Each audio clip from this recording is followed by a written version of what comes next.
radicals. Mahitabo nga malimtanon na ka samtang nagaedad ka.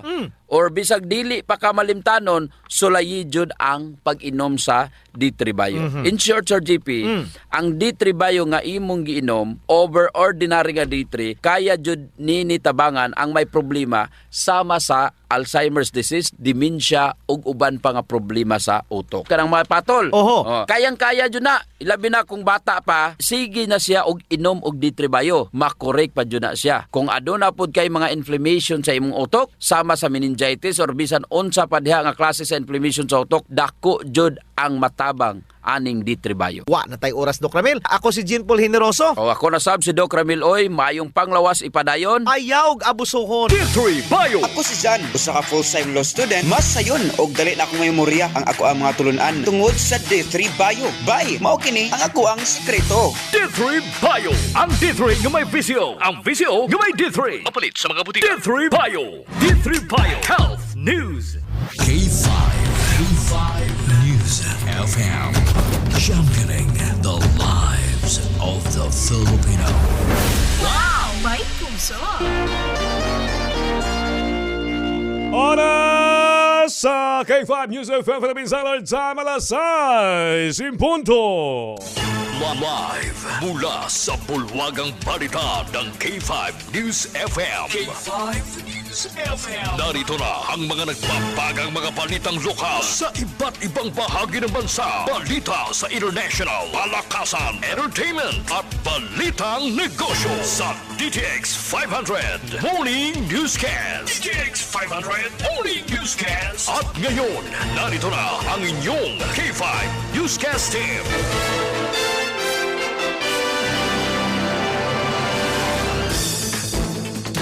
Mapay nga ka K5, rin magpasok ang mga notisya. Halo naman mga laray, uluhan.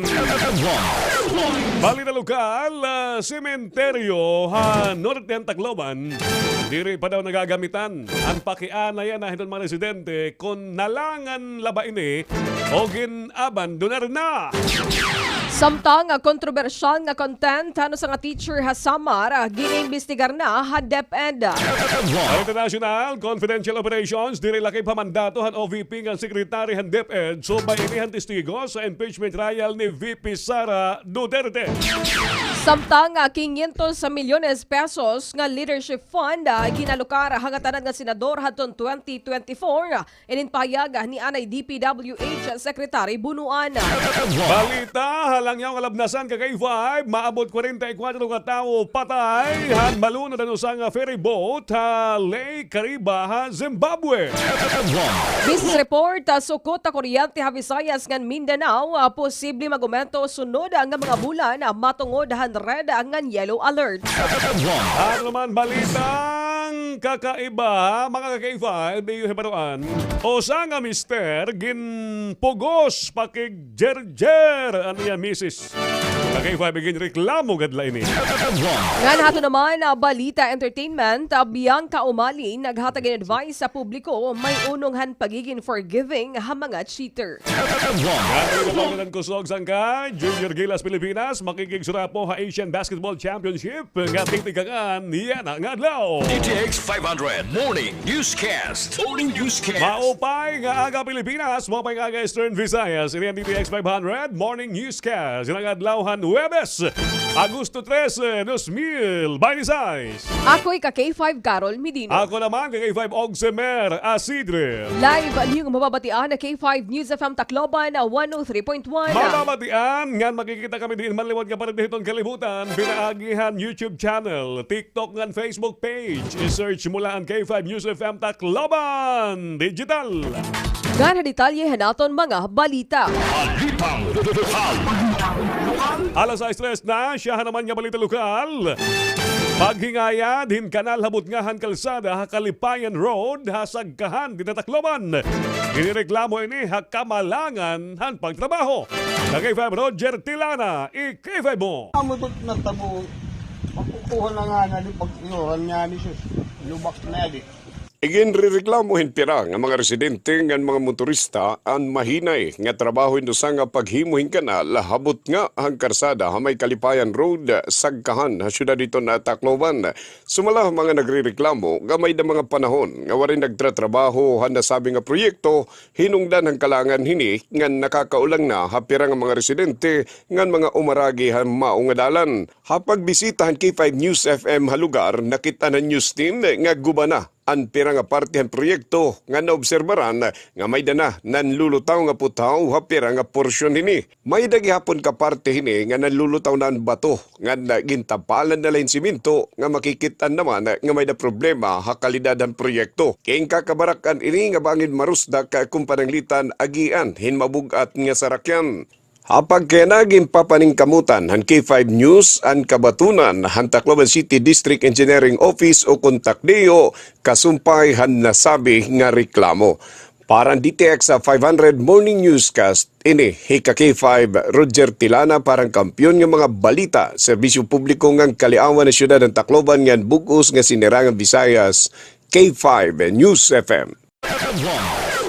Kadugangan pa nga balita lokal, sementeryo han Norte han Tacloban, diri pa nagagamitan. An pakiana yan nahiton mga residente kon nalangan laba ini o ginabandonar na. Ka-K5 Carlo Aresgado, i-K5 mo. Dako yan ang pakiana han mga mulupyo han Northern Barangay ha Tacloban kung gintutugutan na ba nga palubngan an usang sementeryo ha Barangay 101 New Kawayan. Pakiana han mga residente kung pwede na ba inilubngan tungod kay alagid-agid na inihin ginabandona o napasibayan ngan waray kamintinar ang kalimpyo. Ang nasabi nga sementeryo in nalukup na hin kabanwaan ngan haros diri na naaatiman. Gintagan ini hin panahon ang K5 News team nga bisitahon ngan panginanuon ang sitwasyon han nasabi nga sementeryo. Makikitaan ha mga litrato nga nalukup na hin banwa ang mga kalsada, ang mga pansyon ngan pinangawat na gihapon ang mga iginbutang nga suga ha mga poste. Tubtubyan na, waray paklaro nga impormasyon kung nahuman na ba ini nga proyekto o ginabandona na la ini, subay han mga hurub-hurub han mga residente. Sumalakan Rafael Manhuyod, Kapitan han Barangay 101 New Kawayan,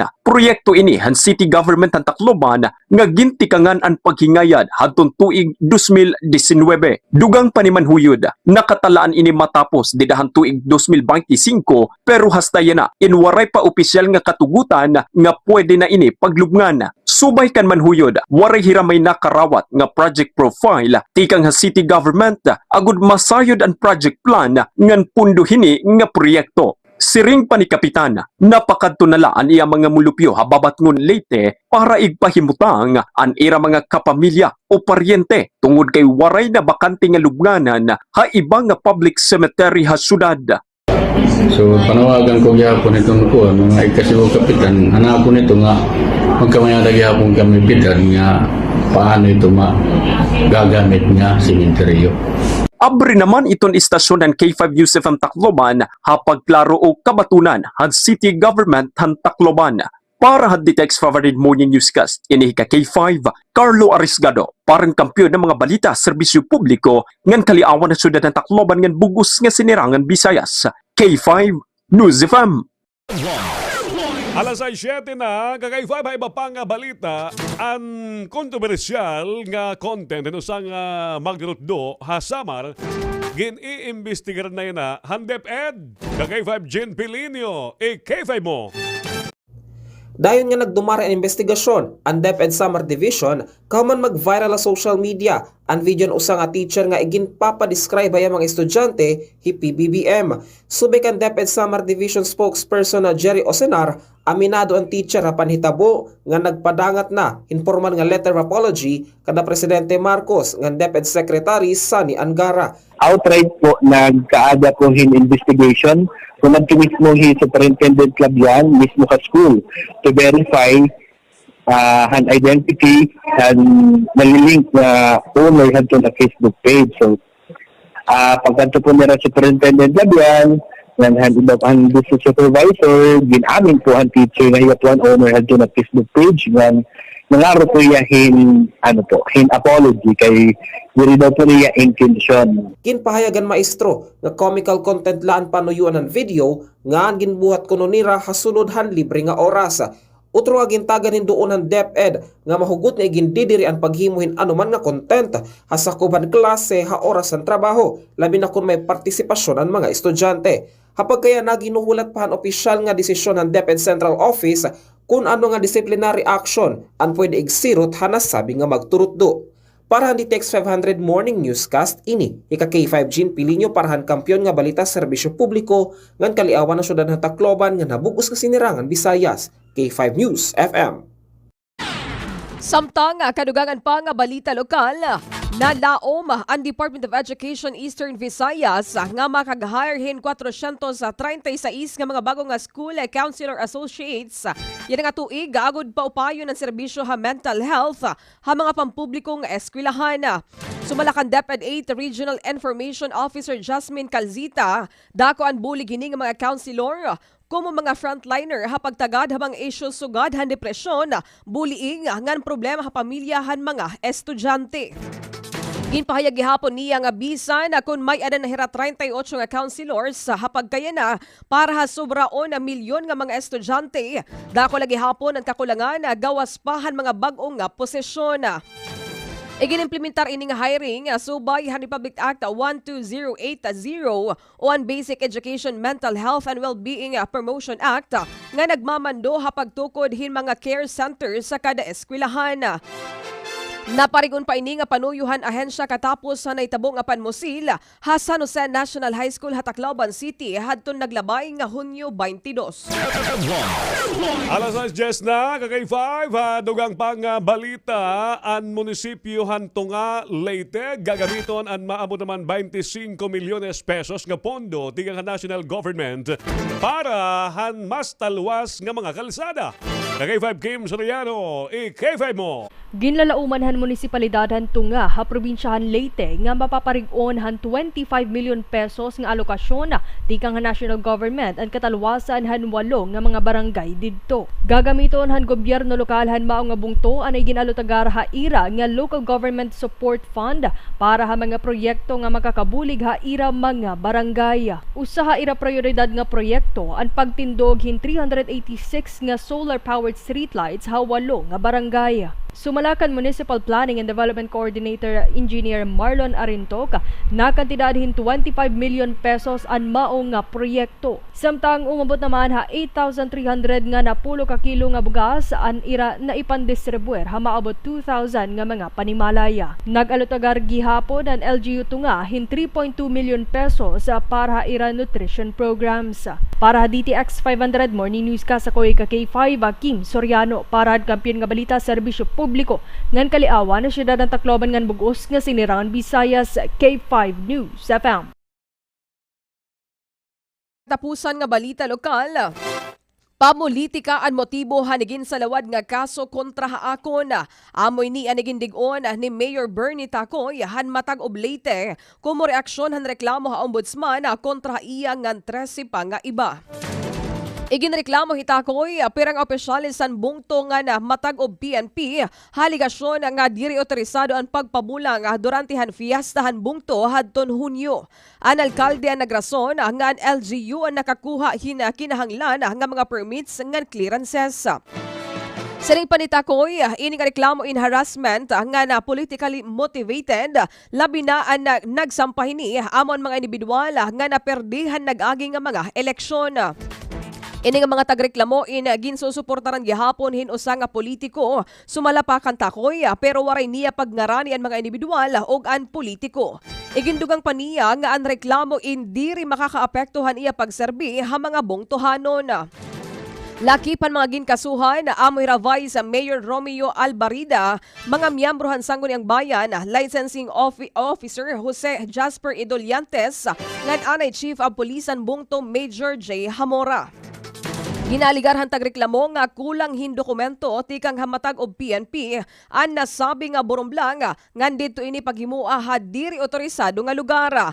Ang reklamo anigin sa lawad ni Jennifer Torrevillas hanombudsman haton Agosto 6 tuig 2026. DTX500 Morning Newscast. Morning Newscast. KA-K5, naton balita lokal dito tayo ang DTX Coffee Mix, the antioxidant coffee, herbal coffee, healthy coffee, nakagkape ka na.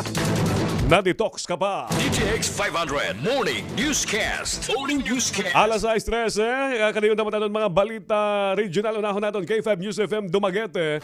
Duha patay, bungguay, dump truck, ngan motor.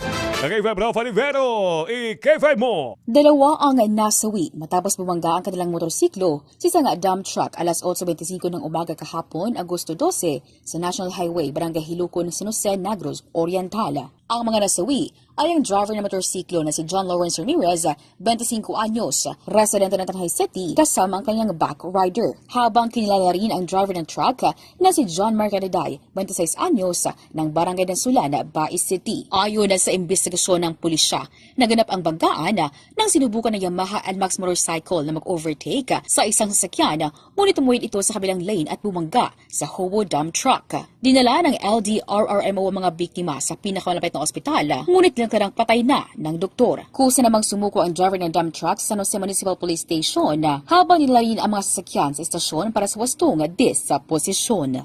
Balita gikan sa 97.7 K5 News FM at Dumaguete. Kini si K5 Rufa De Vero. Para sa kampiyon nga balita, Serbisyo Publiko Kalingawan sa Negros, K5 News FM. Saan nga balita regional ang kwento ng linyahan K5 News FM Antique. Pandistribuerhin bugas sa mga kablas nga pamilya Antique pagbubuhaton hasyahan nga simana hito na Setyembre. Ka-K5 Family Palanog, K5 mo. Inaasahan sa unang linggo ng Setyembre 2026 ang pamamahagi ng bigas para sa mga mahihirap na pamilya sa probinsya ng Antique. Ayon kay Governor Paulo Javier, may nagbid na upang mag-supply ng bigas para sa 97 million pesos rice subsidy program na pinondohan ng Gobyerno Nasyonal sa ilalim ng Local Government Support Fund o LGSF. Aabot sa 37,975 na mga pamilya sa buong probinsya ang makakatanggap ng tig 30 kilo ng bigas o ipamamahagi ito ng tig 10 kilo kada batch. Ang magiging benepisyaryo ay ibinatay sa Community-Based Monitoring System o CBMS ng Philippine Statistics Authority o PSA. Bukod dito, makakatanggap din ng 40 million pesos na halaga ng bigas ang 4,921 na mga pamilyang naapektuhan ng bagyong Tino at 5 million pesos naman na halaga ng bigas para sa 191 na mga pamilyang naapektuhan ng bagyong Basyang. Balita mula sa probinsya ng Antique, K5 Family Palanog. Para sa kampiyon na balita, serbisyo publiko at kasiyahan sa Pilipinas, K5 News FM. Morning Newscast. Morning Newscast. K5, wala na naman balita regional. Dinuteyohan DTX500. Ang epektibo nga mangontrahan high blood pressure ngan diabetes. Balitang National. Siya naman nga balita national mga K5, ginmalatumat ang testigo ha impeachment trial ni Vice Presidente Sara Duterte nga diri lakip hamandato han Office of the Vice President o Secretary han Department of Education nga magbuhat in mga confidential operations.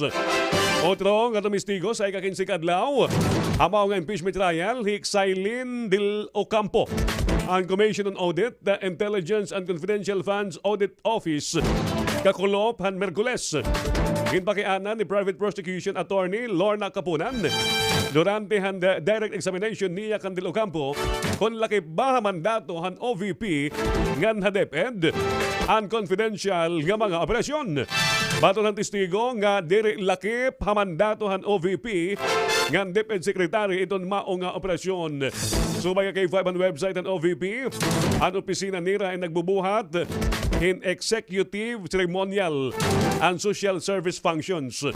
Nakikibinuligay gihapon hira maglain-lain nga stakeholders ngan mga organisasyon, pampubliko man o pribado para hapagduso ngan pagbulig nga magkaada hin mga programa nga magpapauswag kinabuhi han mga Pilipino.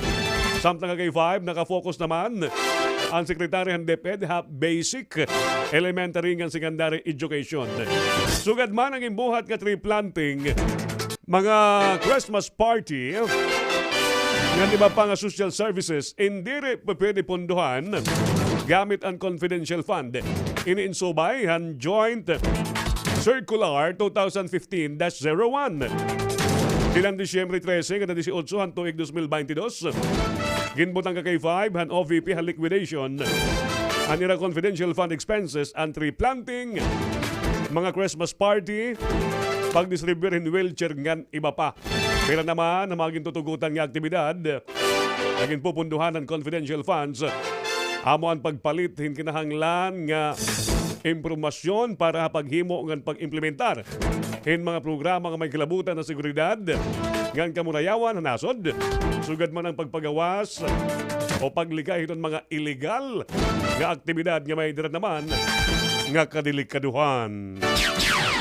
Katapusan nga balita nasyonal, iginsaysay ni Anay Public Works Secretary Manuel Bunuan nga tanan nga senador nga nalingkod hadtong tuig 2024 an may alokasyon nga tag 500 milyones pesos para iram mga proyekto. Ini pinaagihan leadership fund nga lakipan budget han DPWH hadtong 2025. Inin kapartehan testimonya ni Bunuan haiya pagtestigo ha pagbistahan sandigan bayan hakaso nga malversation kontra kan anay senador Bong Revilla Jr. Didan iya judicial affidavit igin sumat ni Bunuan nga ang leadership fund in parahan pet project han mga senador pero ang pinal nga kantidad ang pondo parahan kada senador independihan diskresyon ni anay Senate President Miguel Zubiri. Haylaroman kasabutan ang kada senador ang may minimum allocation nga 500 milyones pesos pero ang chairman han Senate Committee on Public Works ang pwede matagan hin 1 bilyones pesos nga pondo. Ang leader hindi nga komitibag hadto nga panahon inamo naman hisin an senadora Revilla. Ang 1 billion pesos para kan Revilla in labot lahan 7.4 billion pesos nga congressional insertions na Revilla dugang pan ni Bunuan. Nag-explicar pa Bunuan nga waray sayop hining apitan hapag alukarhan leadership fund pero kinahanglan may sabutan kung ano ang gingamitan hanasabi nga pondo. Iya pa'y ginpahayag nga ang alokasyon an igin andam haton 2024 como preparasyon para han 2025 national budget. DTX500 Morning Newscast. Morning Newscast. KA-K5 wala ng balita nasyonal. Dito naman hayuhan I Care Gold Capsule ngan I Care Drop. DTX500 Morning Newscast. Morning Newscast. Balita International. Siya naman nga balita lang yaw alamdasan mga K5 diri maubos sa 44 nga tawo na matay mahuman malunod ang usang ferry boat Lake Kariba nasod Zimbabwe. So may inisyal nga investigasyon ng kapulisan ginaaligar nga nalabyan hinda ko nga balod ang barko. Naging sasakyan hin sobra usa ka gatos nga mga pasaheros lakip na ang pera nga mga kabataan. Tungod din nga insidente nagdeklarar na hin state of disaster Zimbabwe President Emerson Mnangagwa. Agud nga maglunsar in hilawig nga search and rescue operation. Umabot naman ha 77 katawan na salbar at tikang kini trahedya hakatubigan. KA-K5 padayon hapag gina ang pag-usisa ng pagkuhan opisyal nga ihapan mga sumakay agud nga mapatuman ang sakto nga investigasyon mao nga trahedya. Katapusan nga balita internasyonal, unom ang nahipatik nga namatay hapag atake ha grupo nga Houthi hausa nga cargo ship habab El Mandeb Strait didahan naglabay nga adlaw. Usang Egyptian-owned nga barko nga may ngaran nga Ngantihama ang ginaatake han kaalyado nga grupo han Iran. Sumalahan Coast Guard han Yemen, upat nga mga tripulante nga barko ang namatay samtang duha naman nga mga Yemeni rescuers tika haantay Houthi military group ang naawat gihapon ang kinabuhi durot han insidente. Kung mapamatud-an nga may mga namatay hamao nga barko, amo na ang gisasyahan nga pag-atake han Houthis nga may nahipatik ka nagkamatay tikang han bumutho ang Iran War hadton Pebrero 28. Ug sa paman magtikang ang gera habot ngahan Amerika ngan Iran, umubos na ha sobra 50% ang mga naagi nga barko habab El Mandeb Strait matungod han mga pag-atake han mga Houthis ha mga cargo ships sa tikang han 2023 nga dahan na 2025.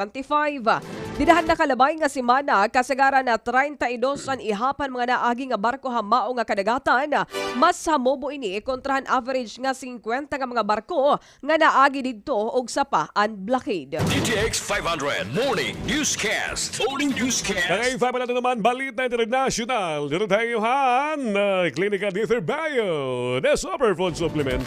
Ika nga na mo ketogenic diet ito ang Klinika Dither Bio ngan pagpulsa na napakadamo nga benepisyo panlawas ini. Balitang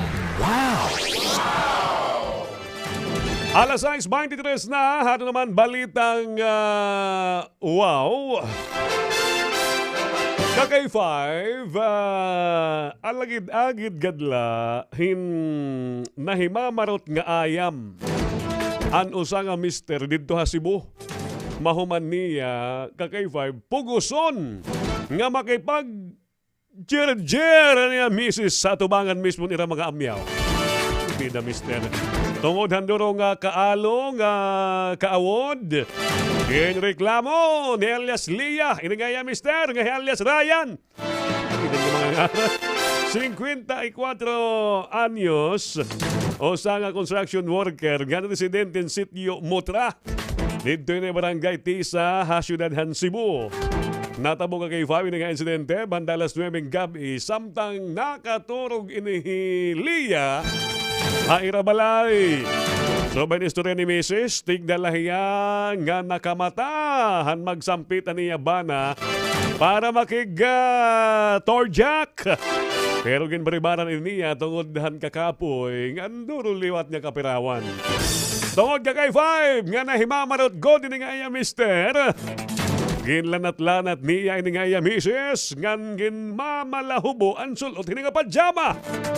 Malaksi naman nga nakalagiw ini himisis pero waray pagkakontento himister. Ginbukod ba niya misis ngan ginpupugos god. Nga makipagbimbang nga atubangan hanira mga kapitbahay. Dito na, nangaraw ng bulig ni Lia. Nga nagdesisyon niya nga kihaan itong iya mister kundi nakatalaan ini pasakahan ng kaso nga pagtala pa sa Republic Act number 9262 o ini nga Anti-Violence Against Women and Children o VAUSI. Nag-asoy pa ini mister nga kumo mag-asawa obligasyon iti iya misis nga punan. Iti iya panginginahanglan kumo usa nga lalaki. Salit niya kay 5, kapoy nga iti iyo mga misis. Ayaw niyo pugusa para diri ka makihaan. DTX500 Morning Newscast. Morning Newscast. KA-5, nato naman na balita kakaiba nito tayuhan na extend food supplement. Ade, sigurado kung ikaw naka-extend food supplement, kulang an usa around. Balitang negosyo. Samtang hato naman balita negosyo, posible pa magumento ang sukot han kuryente han mga electric cooperatives sa Visayas ngan Mindanao sunod nga mga bulan. Ini matungod han nagpapadayon nga mga yellow ngan red alerts han mga power grids sa Visayas ngan Mindanao. Yan na lang ang Miyerkules nag-issue na ang National Grid Corporation hinpanibago nga yellow ngan red alert sa Visayas ngan Mindanao. Mas grabe ang red alert kontra yellow alert matungod kay kunig pailarom man ha red alert, but sidngon, waray na nakareserba nga kuryente, sanglit mas dako ang higayon nga maparong ang kuryente. Ang yellow alert naman, in may dalagi hapon reserba nga kuryente pero manipis na la. Sumalahan Association of General Managers of Electric Cooperatives, posible maka-eksperyensya in pag-umentohin bil ha kuryente ang mga konsumidor ha mga masunod nga bulan ngan mga pagparong hin kuryente. DTX500 Morning Newscast. Morning Newscast. Mga K5, ang balita negosyo, Indoor Tayuhan Klinika Deo Fresh, Deo Roll-On. Balitang sports. Alas 6:27 na KA-5, balita pa og kusog naman kita, Junior Gilas, Pilipinas. Makikigsura po ha Asian Basketball Championship nga titigangan yan na nga adlaw. KA-5 Kevin Susana, i-K5 mo. Basketball kita yana mga ka-K5, yana nga adlaw Huwebes, maarangkada didto ha India ang 2026 FIBA Under-18 Asia Cup o tinatawag ini nga Junior Basketball Championship habugos nga Asia. Igin-anunsyo na han samahang basketball ng Pilipinas ang line-up han 12 nga player nga magtataglawas ang Pilipinas hini nga torneo. Ginpapangunahan ini ni Chog Moral, Etan Agwas, Androchio, Pat Pasinos, Bruce Tubong Buanwa, opod gihapon hira JB Kagurungan, Prince Carino, opod an 6'7" nga Filipino-American Elias Jis, opod gihapon an 6'7" nga hi Ateneo Bigman Jacob Lacson. Lakip han 12-man lineup hira Aidan Daiko Green, Zisco Rukid ngan Luke Atacador. Igin pahayag pa nga schedule in magtitikang yan ang adlaw. Didhan era bracket, kaupod han Pilipinas and Australia, Chinese Taipei ngan Thailand. Yan ang adlaw, igkakaatbang, siyahan han Pilipinas and Chinese Taipei, masunod. Didhiton Sabado ang Thailand, ngan didto hiton Lunes amo an Australia. An magkwa-qualify, kinahanglan nga magkabayada hinchansa didahan ira bracket para mag-qualify ngadtohan quarterfinals.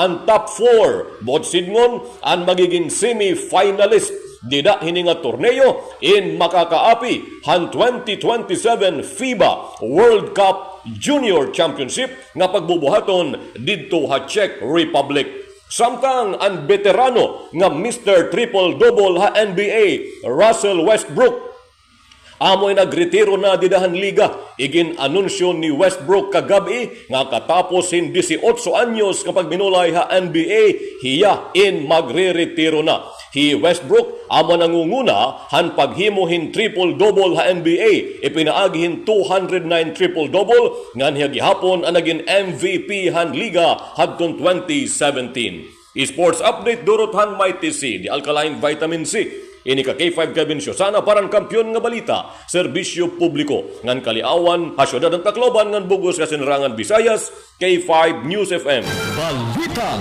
Entertainment. Balitang Entertainment. Alas 6:30 na para ato na Balita Entertainment. Yang kaumali naghatagin advice sa publiko mahiunong han pagiging forgiving ha mga cheater. At itong chika ni K5, Maring Louie. K5 mo. Maging kind ngan forgiving amo an advice sa nagtras nga ibiyang kaumali para mga individuals nga may ginaagian nga bumpy road ay relasyon. Labi na kung iniin about cheating. Siring niya imbis nga maging resentful o masinahon na tao. Labi na mga nakabuhatin maraw ta imo, mas maupay kuno nga maging buutan nala. Second chance is an option gihapon siring niya pero deserve la ini. Han mga sincere ira pag-aron forgiveness. Ha imo ngan may papakita nga effort para magbago. Dugang pa niya mas intindihon na launtahan mga tao nila sitwasyon. Ang ginsumati nagtres nga mahuman mawindang ang social media world. Han ginagmit han iya boyfriend Hero Madrid nga once na kuno nga nag-cheat kan Bianca. Pero sumala nagtori kuno ay na magiging proof nga may naghihapon mga tao nga once nga nag-cheat pero never na nagpadara han mga temptations nga nakakaguba hin relasyon. Para showbiz and news ako kay Maring Louie para kampyon nga balita, serbisyo publiko nga kaliawan sa Tacloban nga bugos sa Sarang Visayas. K5 News FM. DTX500 Morning Newscast. Morning Newscast. Maha K5 ang Balita Entertainment, induro tayuhan DTX sa Beauty Soap, kampantika sa alagang dala ng DTX sa Beauty Soap. DTX500 Morning Newscast. Morning Newscast. Alas 6:32 na mga K5 ngayon pala nabatian ang mga katukiban ng DTX500 Morning Newscast. Itang adlawhan Huwebes, Agosto 13, 2026. Ako'y K5 Carol Medino. Ako naman K5 Ogsimer Acidre, parang kampyon nga balita, serbisyo publiko. Ngan kaliawan na syudad at Tacloban, ngan bugos kasinirangan Visayas. K5 News FM. Mga